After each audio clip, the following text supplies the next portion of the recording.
Cindy's இருக்காங்கல்ல, இந்த சிந்திஸ்ல வந்து இங்கே உள்ளவங்கலாம் ஹிந்துஸ், அங்கே உள்ளவங்க சிந்திஸ்ல முஸ்லீம்ஸ். ஓகே, முஸ்லீம் சிந்திஸ் இருக்காங்க.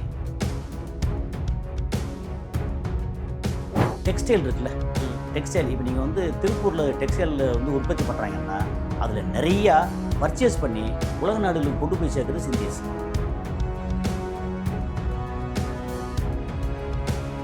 ஆனால் ஒரிஜினல் வந்து அவங்களுக்கு மாநிலமே கிடையாது. சிந்தூர் ஆப்ரேஷன்ஸ் இல்லையா, இதில் பாகிஸ்தான் வந்து ஒரு சுண்டக்கா நாடு. மெரிபா பன்னீர் சோடா, ஐ ட்ரஸ்ட் மெரிபா. சைனா வந்து என்ன சாதாரண கட்டின்னு வச்சிங்களா, நம்ம வந்து என்ன சொல்லுவோம்னா இந்த இதில் வந்து கடுவன் பூனைன்னு சொல்லுவாங்க.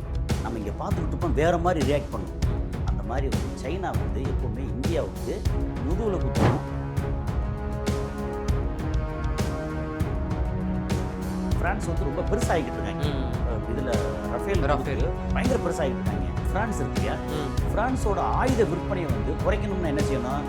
நீ கொடுத்த ரஃபேல் சரியில்லை, சைனா கொடுத்த மிசைலு இவங்களுக்கு நல்லா இருக்கு அப்படின்னு சொல்றதுக்கு பாகிஸ்தானை வந்து ஒரு களமாக வந்து அவங்க பயன்படுத்தினாங்க.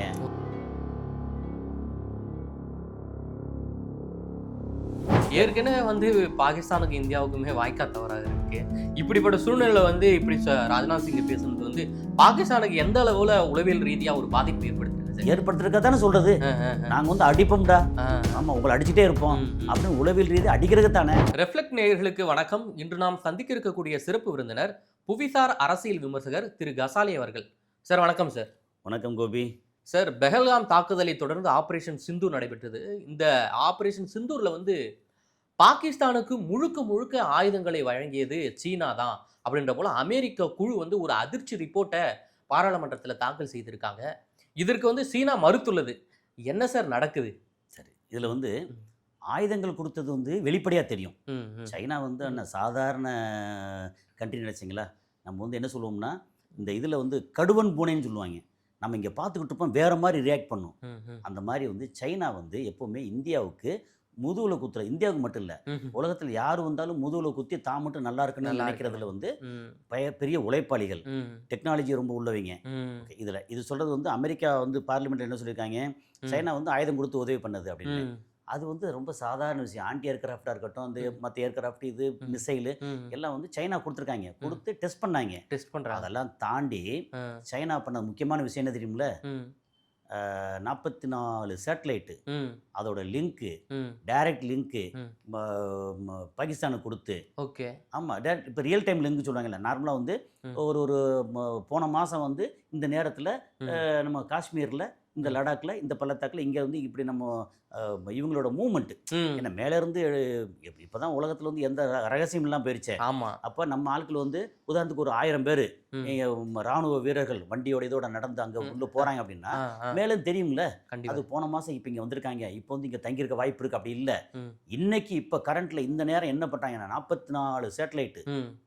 ஓகே, அந்த சேட்டலைட் லிங்க்கை வந்து பாகிஸ்தானுக்கு கொடுத்து இதை பார்த்துக்கோ.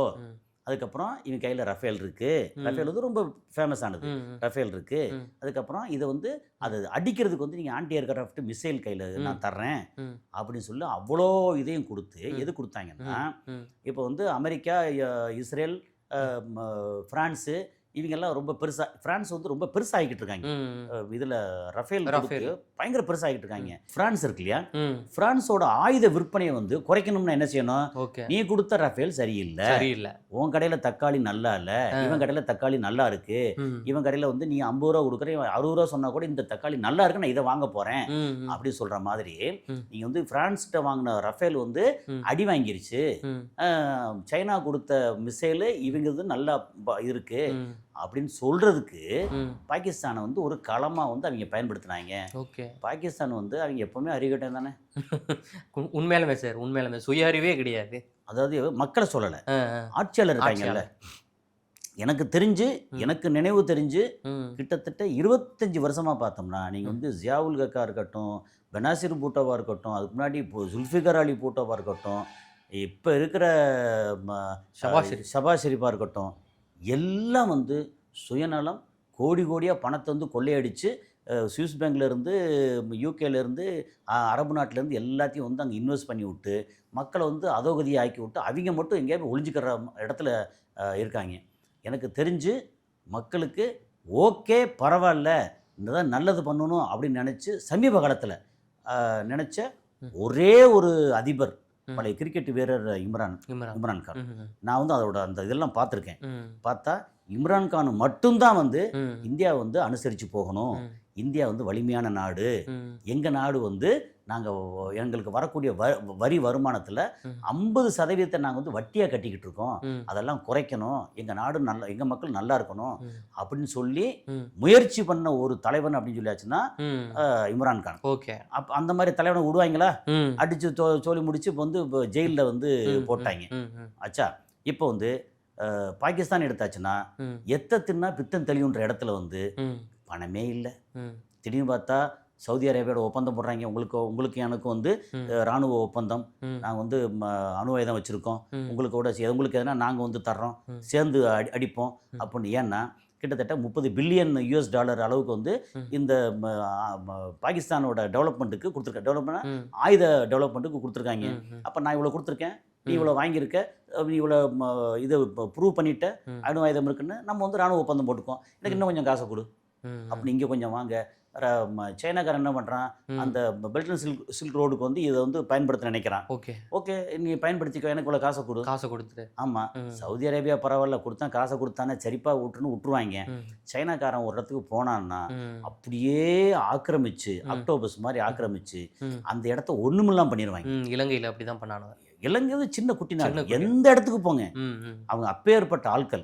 சைனா வந்து எப்படின்னா அவன் வந்து அடுத்தவனை வெறுமனே அடிச்சு பிடுங்கிறது இல்லை, உழைப்பால் அடிச்சு பிடுங்கிறது. வந்து ஒரு இடத்துக்கு ஒரு டேம் கட்டணும் அப்படின்னா, இப்போ உதாரணத்துக்கு வந்து நமக்கு வந்து இங்கே தமிழ்நாட்டில் ஒரு 10,000 பேர் தொழிலாளர்களோடு சேர்த்து டேம் கட்டணும் அப்படின்னா சிமெண்ட் மூட்டை, கல், ஸ்டீலு எல்லாம் சைனாலேருந்து கப்பலில் வந்து இறங்கும். அப்புறம் அதை ஏற்றி இறக்குறது பூரா வந்து சைனாவுக்கு தொழிலாளர் வருவாங்க, இங்கே கட்டுறதுக்கு சைனா ஆட்கள் வந்து நிற்பாங்க. எல்லாம் அவங்க மொத்தமாக வந்து நம்ம ஆட்களுக்கு ஒருத்தருக்கு வேலை வாய்ப்பு இருக்காது, அவங்களே மொத்தமாக வந்து கட்டி முடிச்சு இதுலேருந்து வரக்கூடிய கரண்ட்லேருந்து வரக்கூடிய வருமானத்தை எனக்கு கொடுத்து போயிடுவாங்க. அப்போ என்ன நடக்கும்னா அவங்க மக்களுக்கு, அவங்க ஆட்களுக்கு அங்கே இருக்கிற பொருள் உற்பத்தி எல்லாமே வந்து விற்பனை ஆயிரும். நம்ம வந்து வெறுமனே வந்து வேடிக்கை பார்த்துட்டு இருக்கோம். அந்த மாதிரி சைனா வந்து உழைப்போட சேர்ந்த ஆக்கிரமிப்பு, சர்வாதிகாரம், ஏற்கனவே சர்வாதிகாரம் தான். ஓகே, இப்போ என்னன்னா சைனால உள்ளுக்குள்ள வந்து மாஃபியா இருக்கு, நான் நிறைய கேள்விப்பட்டிருக்கேன். ஓகே, அங்கே ஒவ்வொரு ரீஜனாக வந்து மாஃபியா இருக்குது, எல்லாருக்கும் ஆனால் வேலை கொடுக்குறாங்க, சம்பளம் கொடுக்குறாங்க, காசு கொடுக்குறாங்க, இந்த ஒரு பக்கம் கொள்ளையடிக்கிறாங்க, எல்லாம் நடக்குது. ஒரு கட்டத்தில் ஒரு அளவுக்கு மேலே கொள்ளையடிச்சாங்கன்னா அந்த ஆளை வந்து காணாக்கிடுறாங்க. திடீர்னு பார்த்தா ஜாக் மாவா இந்த இவெல்லாம் நம்ம அலிபாபா ஓனரு திடீர்னு காணா போனானே, அது மாதிரி திடீர்னு பார்த்தா அதிபர் வந்து ஜி ஜின்பிங் வந்து கொஞ்ச நாள் ஆள் காணோம். ஆனால் அவங்க என்ன செய்வாங்கன்னா எவ்வளோ பெரிய அதிபராக இருந்தாலும் சரி, இன்னைக்குலேருந்து இவர் வந்து டிலீட்டட், நம்ம கம்ப்யூட்டரில் வந்து டிலீட் போடும் இல்லையா, இவர் டிலீட்டட், வேற ஆள் வர்றாங்க, இப்போ இவரை பற்றின பேச்சே கிடையாது. அந்த மாதிரி ஒரு சர்வாதிகார ஒரு இரும்புத்திரை நாடு. பொதுவாக வந்து இரும்புத்திரை நாடுன்னு ரஷ்யாவை சொல்லுவோம், இப்போ மிகப்பெரிய இரும்புத்திரை நாடு வந்து சைனா. ஆனால் அந்த சைனா வந்து தன்னோட மக்கள், தன்னோட வளம், தன்னோட பொருளாதாரம் அதை வந்து அவ்வளோ தூரம் மெனக்கட்டு உயர்த்துறாங்க. அதை வந்து தன்னோட ஆயுதங்கள் இருக்குல்ல, அந்த ஆயுத உற்பத்தியை வந்து விற்கிறதுக்கு இடம் வேணும்ல. சைனா ஆயுதம், சைனா மேடு அப்படின்னு சொல்லி என்ன ஆகும், அது டூப்ளிகேட்டாக இருக்கும், குவாலிட்டி கம்மியாக இருக்கும் அப்படின்னு பேர் உலக அளவில் இருக்குது. கண்டிப்பாக சார். இப்போ தான் வந்து கொஞ்சம் பரவாயில்ல. சரி, என்னென்னா மொபைல் எடுத்தாச்சுன்னா உங்களுக்கு வந்து முதல்ல வந்து வேறு மோட்டரோலாவாக இருக்கட்டும், நோக்கியா அப்படின்னு அதெல்லாம் இருந்துச்சு. அதை தாண்டி சாம்சங்னு பெருசாக வந்துச்சு. அதெல்லாம் அடித்து உடைச்சிட்டு டைரெக்டு சைனா, அது OnePlus-ஆக இருக்கட்டும், விவோவாக இருக்கட்டும், ஓப்போவாக இருக்கட்டும், எல்லாம் சைனா மேடு ஆனால் சூப்பர் அப்படின்னு ஒன்றா கொண்டு வந்தாங்கல்ல. அப்படி கொண்டு வந்தில்ல இண்டஸ்ட்ரீஸு. ஒரு உதாரணத்துக்கு நான் நேராக போய் பார்த்து பர்ச்சேஸ் பண்ண ஒரு இது பார்த்திங்கன்னா, இந்த பக்கெட்டு சேரு செய்கிற மேனுஃபேக்சரிங் பண்ணக்கூடிய மிஷின் இருக்குல்ல, மிஷின் வந்து நம்ம ஊரில் வந்து வாங்கினோம்னா ஒரு டைமில் 1.25 கோடி ரூபா. அதே இது சைனாலேருந்து வர மிஷின் வந்து 85 லட்ச ரூபா. நான் வந்து குஜராத்துக்கு போய் பார்த்து வாங்கினேன் ஒரு 15 வருஷத்துக்கு முன்னாடி. ஃபோர்ஜிங் பண்ணுற மிஷின் இல்லை, அது வந்து இப்போ என்னென்னா இந்த மாதிரி இன்ஜெக்ட் ப்ரெஸ்ஸிங் பண்ணுறதான். எல்லாம் ஒரே டெக்னாலஜி தான். ஆனால் மிஷின் இப்போ இந்தியா மிஷின் குவாலிட்டியை விட சைனா மிஷின் குவாலிட்டி நல்லா இருந்துச்சு, பெட்டர் குவாலிட்டி. ஆனால் இதுலேருந்து வந்து கிட்டத்தட்ட ஒரு 25% ரேட் கம்மி. அப்போ என்ன ஆகும், நம்ம சைனா இது வாங்கிக்கிறோம். சரி, இம்போர்ட் டியூட்டியில் இருக்கணும் அப்படின்னா அவங்க என்ன செய்வாங்கன்னா, குஜராத்தி அவங்க வந்து இங்கே பிரித்து ஒரு 10 பார்ட்ஸாக பிரித்து கொண்டு வருவாங்க. ஸ்பேர் பார்ட்ஸ் மாதிரி கொண்டு வந்து இங்கே அசம்பிள் பண்ணி கொடுத்துருவாங்க அந்த மாதிரி. ஸோ இப்போ சைனா வந்து குவாலிட்டியிலேயும் பெட்டராக கொண்டு வந்துட்டாங்க. சரி, இப்போ வந்து ஆன்டி ஏர்கிராஃப்ட் மிசைல் அது எல்லாமே வந்து இப்போ பண்ணிட்டாங்க. எங்கே விற்கிறது? ஏற்கனவே நம்ம உலக அளவில் என்ன செய்யணும்னா, அமெரிக்கா ஆயுதம் நல்லா இருக்கு, அமெரிக்காவோட சேர்ந்த இஸ்ரேல் ஆயுதம் நல்லா இருக்கு, பிரான்ஸ் ஆயுதம் நல்லா இருக்கு, ஓகே, ஜெர்மன் ஆயுதம் ஓகே நல்லா இருக்கு, ஓகே. இதை தாண்டி சைனா ஆயுதம் அல்லது நமக்கு வந்து ரஷ்யா ஆயுதம் ஆல்ரெடி நம்ம வாங்கிட்டு இருக்கோம். ஓகே, ப்ரொமோஸ் இது சில இதெல்லாம் இப்போ அதெல்லாம் வந்து ரஷ்யாவிலேருந்து நிறையா வந்து ஏர்கிராஃப்ட் ஆயுதம்லாம் வாங்கியிருக்கோம், நல்லா இருக்குது. சைனா வந்து விற்கிறதுக்கு இடமே இல்லை. அப்போ விற்கணும் என்ன செய்ய வந்து, எங்கள் ஆயுதம் சூப்பர், ஃப்ரான்ஸ்லேருந்து இந்தியா வாங்கியிருக்க ரஃபேல் வந்து மோசம், அதை ரஃபேல் அடித்து வீழ்த்திட்டோம், அது வீழ்த்த முடியாத ஒரு ஸ்டெல்த்து ஏர்கிராஃப்ட் சொன்னாங்க.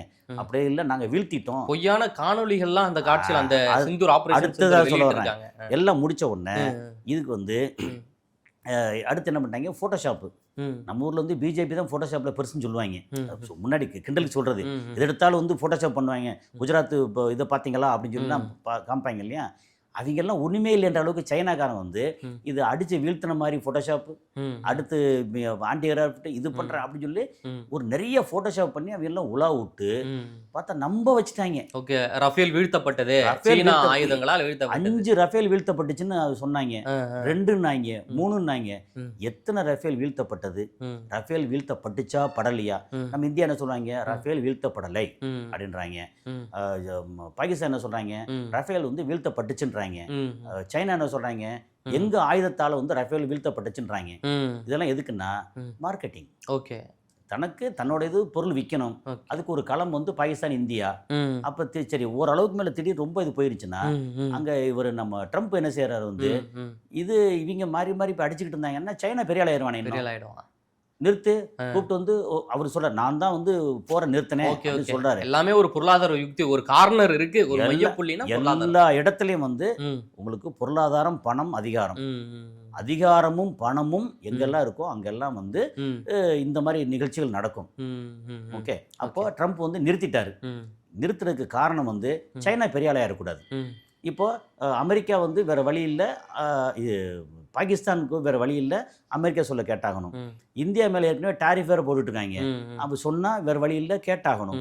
இந்தியாவும் கேட்டுச்சு, பாகிஸ்தானும் கேட்டுச்சு. அதுக்காண்டி வந்து அமெரிக்கா வந்து மிரட்டினாங்களா? அப்படிலாம் இல்லை, சண்டை வந்துருச்சு. ஆப்ரேஷன் சிந்தூர் எங்களுக்கு வந்து இங்கே பகல்காம் இதெல்லாம் அடித்தாங்க, நாங்கள் திருப்பி அடிச்சிட்டோம், அங்கே தாக்கிட்டோம். எங்களை வந்து தாக்கணும்னு சொல்கிறாங்க, அது தவறு.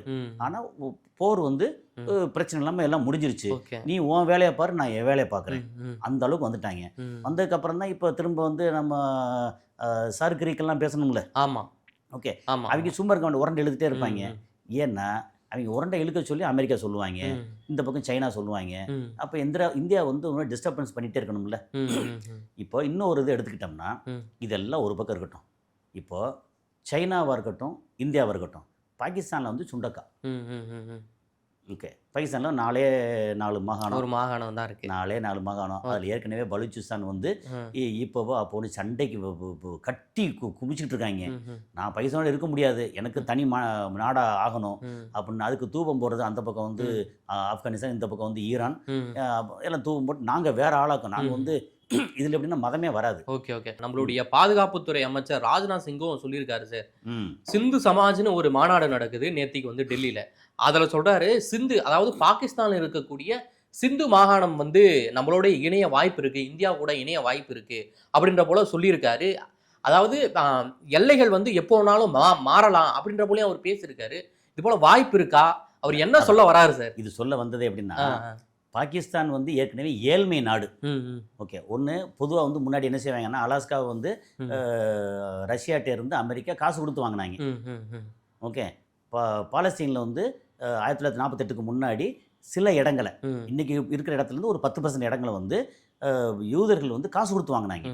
அது மாதிரி இந்தியா வந்து பாகிஸ்தானில் சிந்து மாகாணங்கள் இருக்கு இல்லையா, அந்த சிந்து மாகாணத்தில் இடத்த வந்து காசு கொடுத்து வாங்கினாலும் அது வந்து பாகிஸ்தானாக தான் இருக்கும். ம், ம், இவர் சொல்ல என்ன தெரியுமா, ம். சிந்துன்னு எடுத்தாச்சுன்னா அது இப்படி கொஞ்சம் டீட்டெயில் எடுத்துக்குவோம். ம், சிந்து அப்படின்னு சொல்லியாச்சுன்னா பாகிஸ்தானில் 4 மாகாணம், சிந்து, இது பஞ்சாப், ம். இந்த பக்கம் வந்து பலூச்சிஸ்தான், பலூச்சிஸ்தான், இந்த பக்கம் வந்து அந்த மேற்கு சைடு. ஆமாம், அது ஒரு மாகாணம். அது பேரே பட்டுன்னு வாயில வராது. ஓகே. அப்படி ஒரு பேரு. அப்படி ஒரு மாகாணம். Okay okay. ஓகே, அதுக்கு மேலே ரைட்டில் அப்படி போயாச்சுன்னா வந்து காஷ்மீர் அந்த சைடில் ம், ம், வச்சுக்கோமே. இப்போ வந்து சிந்துன்னு எடுத்தாச்சுன்னா ம். ஓகே, சிந்து இப்போ எப்படியா வச்சுருங்க. இந்தியாவில் இன்னைக்கு வந்து மொழிவாரி மாநிலங்கள் இருக்குல்ல. ஆமா.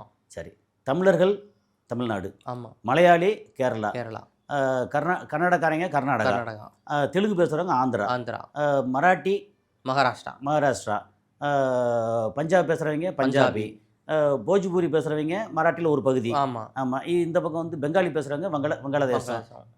சிந்தி மொழி பேசுகிறாங்கல்ல. ஆமா. இன்னைக்கு இந்தியாவை வந்து ஃபுல்லாக ஆட்சி படைக்கிறது சிந்திகள். ஓகே. யாரு சார் ஆட்சி படைக்கிறா?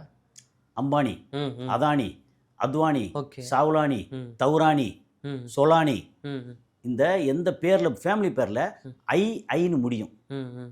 இவங்க எல்லாமே சிந்திஸுங்க. எல்லாம் சிந்தி.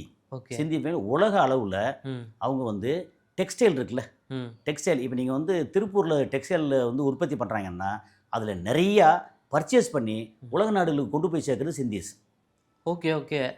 ஓகே, நீங்கள் வந்து அம்பானி எடுத்தீங்கன்னா அம்பானி கையில் எவ்வளோ டெக்ஸ்டைல் இருக்குது, எவ்வளோ இண்டஸ்ட்ரி இருக்குது எல்லாம் தெரியும். அதானி திடீர்னு வந்து ரொம்ப பெரிய ஆளானது. ஆனால் குஜராத்தின்னு சொல்கிறாங்க, ஆனால் ஒரிஜினல் வந்து அவங்களுக்கு மாநிலமே கிடையாது. மாநிலம் இல்லாத ஒரு மொழியை தாய்மொழியாக கொண்ட ஒரு இனம் அப்படின்னா சிந்தி இனம். அந்த சிந்து சமாஜ் இருக்காங்கல்ல, அவங்க தான் ஒரு கூட்டம் போட்டாங்க. ஏன்னா இந்த சிந்திஸ் வந்து எனக்கு பர்சனல் நிறைய பழக்கம் என்னென்னா, துபாயில் வந்து சிந்திஸ் வந்து ஒரு பெரிய கூட்டமே இருக்காங்க, பணக்காரங்களா இருக்காங்க. அவங்க ஓவரா வந்து அங்கே உட்காந்து பேசும்போது என்ன சொல்றாங்கன்னா, யா mister Ghazali, C I have a direct contact with Coimbatore and Tiruppur, these are all the companies, they are manufacturing ready-mades and clothes for us. Okay, we are buying from Tirupur, and we have purchase stock point in Tirupur itself, and then it comes to Gujarat. From Gujarat, sometimes it goes to Chennai or Thoothukudi. It comes to Dubai. From here it goes to entire South Africa. அப்படின்னு அவங்க சொல்கிற அந்த டீட்டெயிலாம் முன்னாடி கேட்டோன்னா ஆச்சரியப்பட்டோம். நம்ம manufacture பண்ணுறோம், அதை வந்து மார்க்கெட் பண்ணுறது வந்து இவங்க சிந்திஸ். அதே மாதிரி சைனாவில் இருக்கட்டும், இங்கே இருக்கட்டும், எல்லாத்துலேயும் வந்து இந்த ஹார்ட்வேர் நட் அண்ட் போல்ட் இதெல்லாம் இருக்கு இல்லையா, இதை மேனுஃபேக்சர் யார் வேணாலும் பண்ணலாம். அதை வந்து டிஸ்ட்ரிபியூட் பண்ணுறது, உலக அளவில் டிஸ்ட்ரிபியூட் பண்ணுறது வந்து போரா முஸ்லீம்ஸ், குஜராத்திஸ். இந்த மாதிரி சில கம்யூனிட்டி இந்த மாதிரி ரொம்ப ஸ்ட்ராங்காக இருக்காங்க. அப்போ வந்து இந்த சிந்திஸ் இருக்காங்கல்ல, அங்கே கேட்கும்போது என்ன சொன்னாங்கன்னா, வி ஆர் லேண்ட்லெஸ் பீப்புள், எங்களுக்கு வந்து இடமே கிடையாது.